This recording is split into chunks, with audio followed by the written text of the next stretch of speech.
उठो चिराग उठाओ, ये आफताब जलाए, जरा कदम तो उठाओ, ये एक राह बनाए। उतारो पाँव से मेहंदी की ये पाँव जलते हैं, उतर के राह पे देखो कि ये पाँव चलते हैं। क्योंकि जीना इसी का नाम है, क्योंकि जीना इसी का नाम है, क्योंकि जीना इसी का नाम है। सब काम ध्यान से होना चाहिए, कोई गलती नहीं, समझ गया? जी भैया जी। ये तो सब समझ गया, पर मेरा भोला भैया कब समझेगा?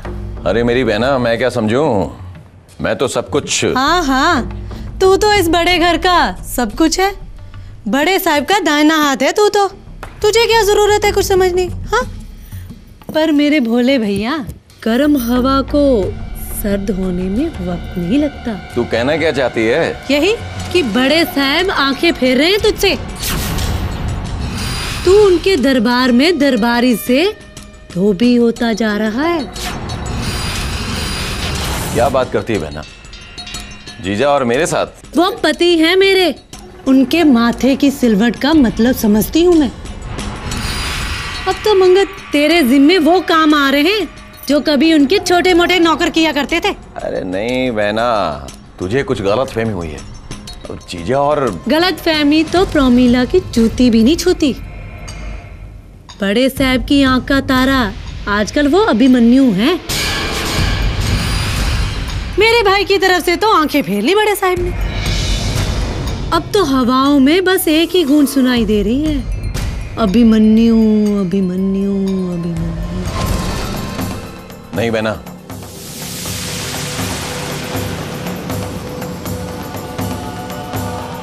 ऐसा लगता है पर ऐसा ही है। आंखें बंद करके कबूतर बनने का शौक नहीं है मुझे। वो नर्स बहन जी के साथ गुटरगू कराया, पर बड़े साहब की भौई नहीं तनी। वो राजकुमार माया के घर में जाकर दावत भी कराया, बड़े साहब आंखें मूंद गए। अगर यही सब कुछ तूने किया होता क्या तब भी बड़े साहब? पर बहना नहीं भैया, गीली चुटकी का नमक बनने को तैयार नहीं है प्रोमिला, कि चुटकी सूख जाए और नमक जमीन पर। बाग लगाओ तुम और आम खाए अभिमन्यु। नहीं नहीं, ऐसा नहीं होना चाहिए। वैसे भी दुश्मन की ताल से ताल मिला रहा है अभिमन्यु।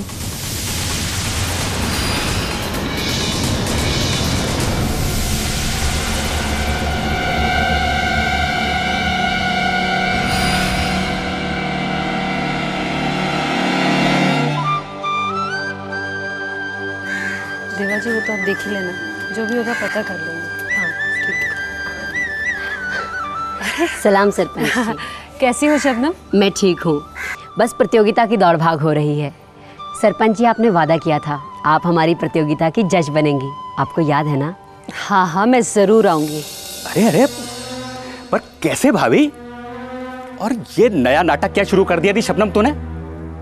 प्रतियोगिता के लिए पंचायत ने हामी भर दी तो तुमने ये एक और नई कहानी शुरू कर दी। अरे पंच जी, प्रतियोगिता तो तभी सफल होगी ना जब सही, भेदभाव से दूर और समझदार लोग उसे परखेंगे। जैसे हमारी कचहरी में जज मतलब निर्णायक होता है, वो सुनता सबकी है लेकिन फैसला सही पर करता है। और हम भी अपनी प्रतियोगिता का जज उन लोगों को बना रहे हैं जिनका गांव में सम्मान है, जो सही को सही और गलत को गलत कहते हैं। ये लीजिए, ये आंगनवाड़ी दिवस का पोस्टर है, बाकी की जानकारी आपको इसमें से मिल जाएगी। नहीं चाहिए तेरी ये जानकारी, ले जा इसे। हाँ जी, रोज रोज का नया तमाशा शुरू हो गया इस गांव में। देवा बिल्कुल ठीक कहते हैं। और भाभी, आप भी ये सब। पर इसमें बुराई क्या है? सरपंच जी, मुझे आपसे एक बात और करनी है। लो, एक नई विपदा और आ गई, बोलो क्या है? सरपंच जी, हमें एक समझदार, सुलझा हुआ, बुद्धिमान, जिसका गांव में रुतबा हो, ऐसा आदमी चाहिए जो हमारी प्रतियोगिता का जज बन सके। 5 जज हो गए हैं, बस एक और और इसलिए हम सोच रहे थे कि हाँ हाँ, क्या सोच रहे थे आप लोग? यही सोच रहे थे कि पंचायत के पंचों में से अगर कोई, मतलब बस ऐसे ही विचार आया। अच्छा विचार है, अच्छा विचार है, बल्कि बहुत अच्छा है। हाँ, और सबसे पुराने और अनुभवी पंच को तो जज होना ही चाहिए। क्यों देवा? वही तो देवा जी, अगर आप हमारी प्रतियोगिता के जज बनेंगे तो हमारी प्रतियोगिता का सम्मान बढ़ जाएगा। देवा? अरे नहीं भाई, इसको पंचायत में 36 काम रहते हैं और देवा की ऐसी कोई इच्छा भी नहीं है। आप लोग कोई और नाम सोचें। नहीं नहीं पंच जी, हमने तो बस देवा जी के बारे में सोचा है। यही तो समझदार, सुलझे हुए और बुद्धिमान हैं। वैसे हमारे जजों में मास्टर जी भी हैं, वो दूसरी टोली में हैं। अब अगर देवा जी आ जाते हैं तो दोनों टोली के जांच अधिकारी बराबर के समझदार लोग हो जाएंगे। वैसे 2-3 दिन का ही काम है, लेकिन देवा जी तो बड़े आदमी हैं, वक्त तो है ना मेरे पास, वक्त है, कोई परेशानी नहीं है।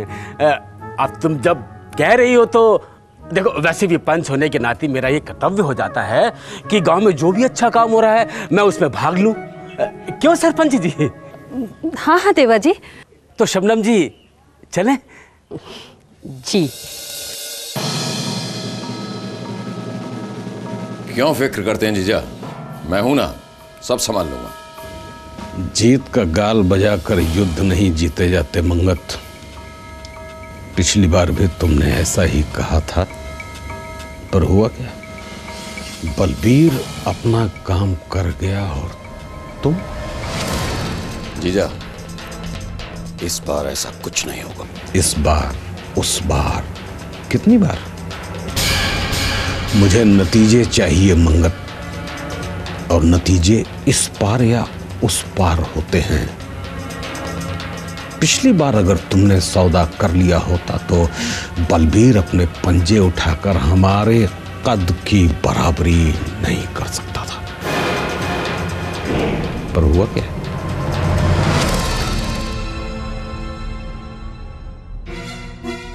क्या हुआ बाबा, आप परेशान लग रहे हैं?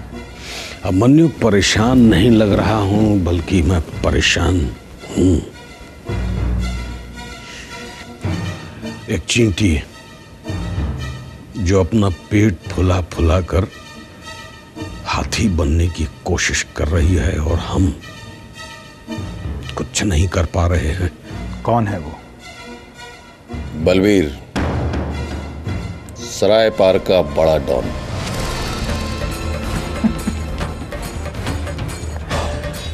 बलबीर, बड़ा डॉन? अरे बाबा, वो जरा सा आदमी आपको परेशान कर रहा है।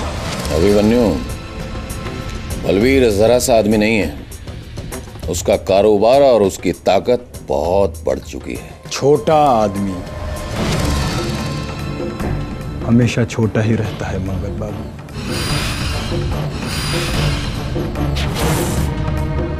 कारोबार और ताकत सिर्फ तिजोरी भरती है,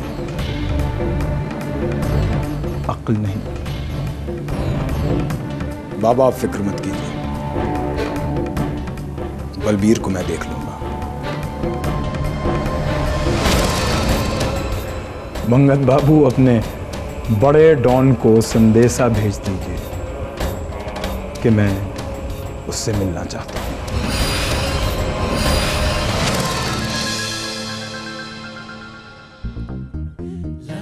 अरे सलोनी, देख तो कोई काम बाकी ना रह गया हो।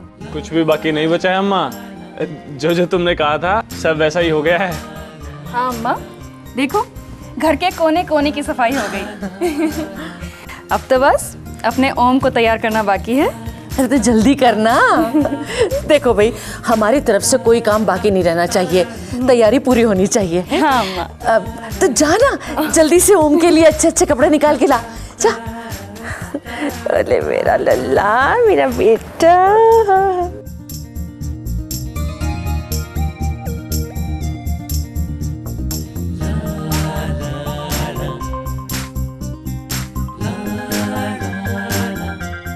बस हो गया हो गया हो गया हो गया अब एक कमी रह गई है हमारे लल्ला में। वो क्या अम्मा?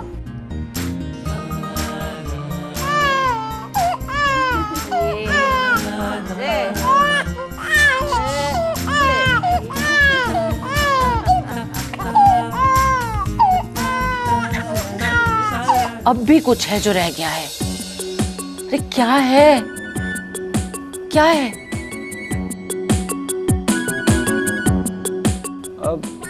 समोसा। हम जीजू को समोसा खिलाएंगे, है ना अम्मा? अरे नहीं रे, कुछ ऐसा है जो बहुत जरूरी है। अरे सलोनी, तुझे पता है क्या है? क्या है?